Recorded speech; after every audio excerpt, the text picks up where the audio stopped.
Assalamualaikum warahmatullahi wabarakatuh. Nama saya Ulima Atika Rahma dengan NIM 175101109. Video ini dibuat untuk memenuhi tugas mata kuliah analisis sekuritas yang dibimbing oleh Bapak Muhammad Nanang Khairuddin SEMM. Di sini saya akan menjelaskan mengenai apa sih corporate action itu. Nah, berikut penjelasannya. Nah, pengertian corporate action. Corporate action atau tindakan korporasi adalah langkah atau tindakan yang diambil oleh perusahaan yang berdampak langsung terhadap kepemilikan saham para pemegang saham atau investor. Corporate action ini merupakan langkah yang strategis dilakukan manajemen dalam rangka meningkatkan keunggulan daya saing perusahaan, sehingga dapat meningkatkan nilai perusahaan dan nilai pemegang saham. Kemudian yaitu tujuan dari corporate action. Tujuan dari corporate action yaitu untuk mencapai sasaran tertentu seperti meningkatkan modal perusahaan, meningkatkan likuiditas perdagangan, serta sasaran lainnya. Selanjutnya, saya akan menjelaskan tentang jenis-jenis corporate action. Jenis-jenis corporate action ini dibagi menjadi 10 jenis. Yang pertama yaitu right issue.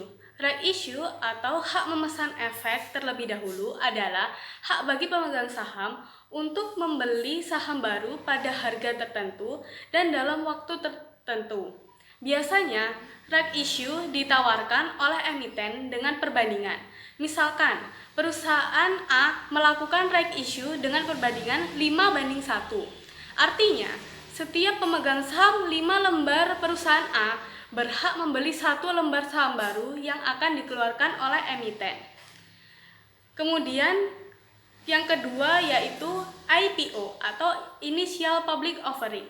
Initial Public Offering adalah saham suatu perusahaan yang pertama kali dilepas untuk dijual kepada masyarakat atau publik, sehingga saham tidak dikuasai lagi secara privat.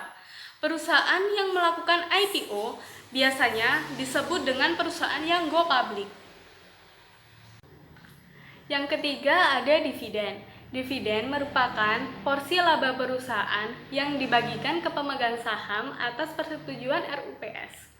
Dividen biasanya bisa dalam bentuk dividen tunai dan juga dividen saham.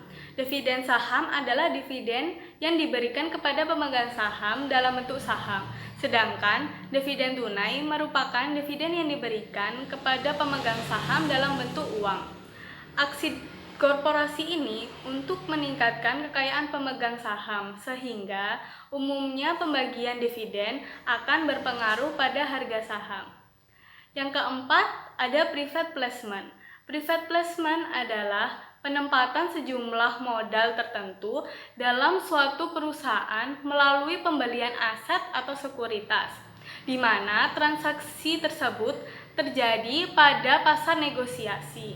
Transaksi ini dilakukan atas dasar kesepakatan yang dicapai antara emiten dan investor, sedangkan sekuritas hanya sebagai perantara saja, supaya transaksi yang telah disepakati tidak terjadi gagal serah atau gagal bayar. Yang kelima, ada saham bonus. Saham bonus adalah saham yang diberikan secara cuma-cuma oleh emiten kepada pemegang saham, yang merupakan kapitalisasi dari agio saham. Saham bonus diambil dari agio dalam laporan keuangan, di mana agio ini dapat dari selisih harga nominal saham dengan harga penawaran saham pada saat IPO atau pada saat right issue. Yang keenam, ada stock split. Stock split atau pemecahan saham adalah sebuah aksi korporasi yang dilakukan perusahaan yang telah go public untuk memecahkan nilai nominal saham ke dalam nominal yang lebih kecil, dengan cara memecahkan selembar saham menjadi beberapa lembar saham. Stock split biasanya dilakukan pada saat harga saham dinilai sudah terlalu tinggi yang mengurangi kemampuan investor untuk membelinya.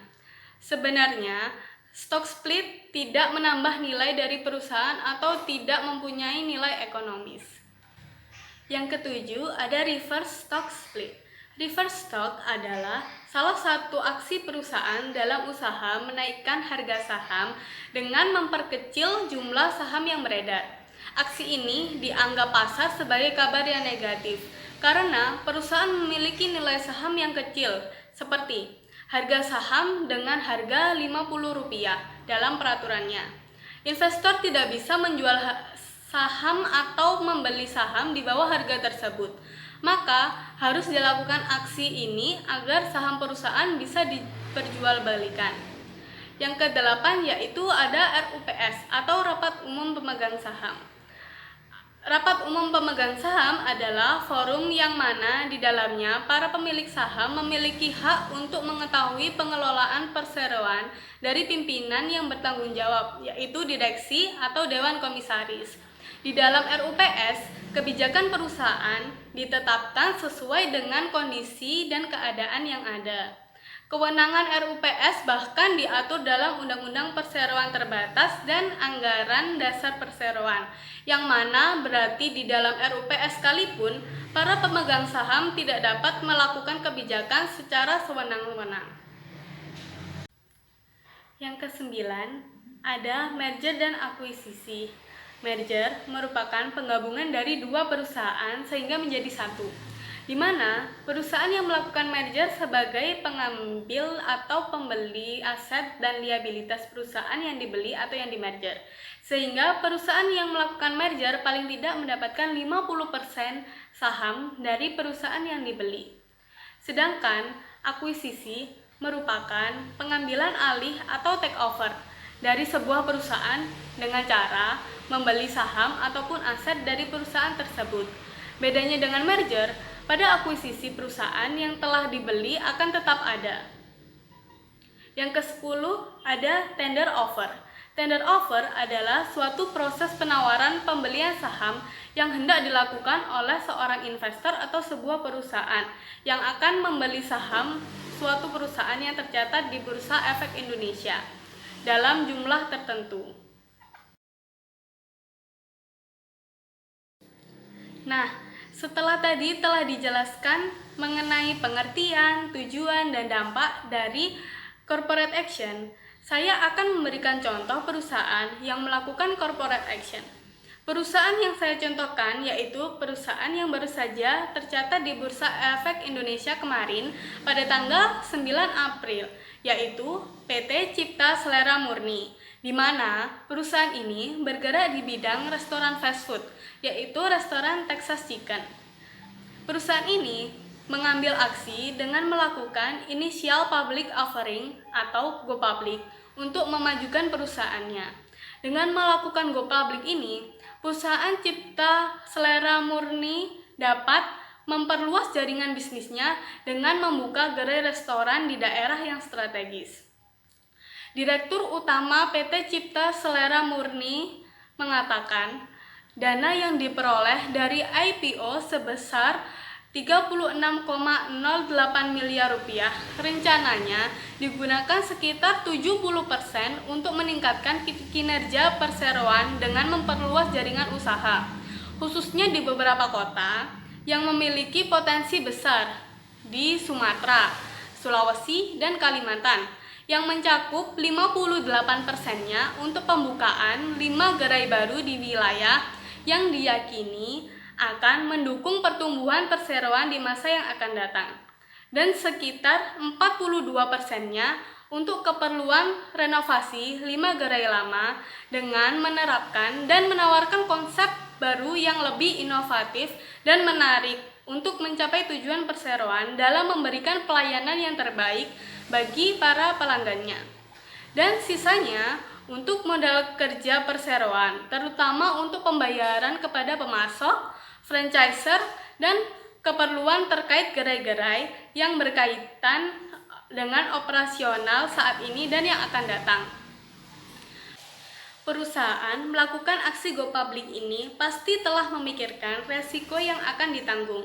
Akan tetapi, sampai saat ini, peluncuran perdana saham PT Cipta Selera Murni memperoleh respon positif, di mana harga perdana saham PT Cipta Selera Murni saat perdagangan dibuka langsung melonjak ke posisi Rp264 atau mengalami kenaikan 14,3% dari harga penawaran saham awal, yaitu sebesar Rp196.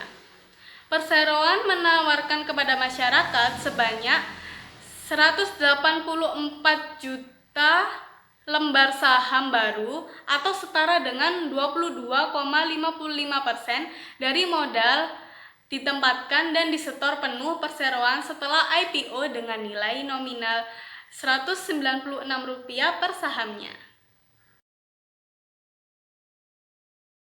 Begitulah penjelasan mengenai corporate action. Terima kasih telah menonton video ini. Semoga ilmu yang saya berikan bermanfaat bagi kalian semua. Wassalamualaikum warahmatullahi wabarakatuh.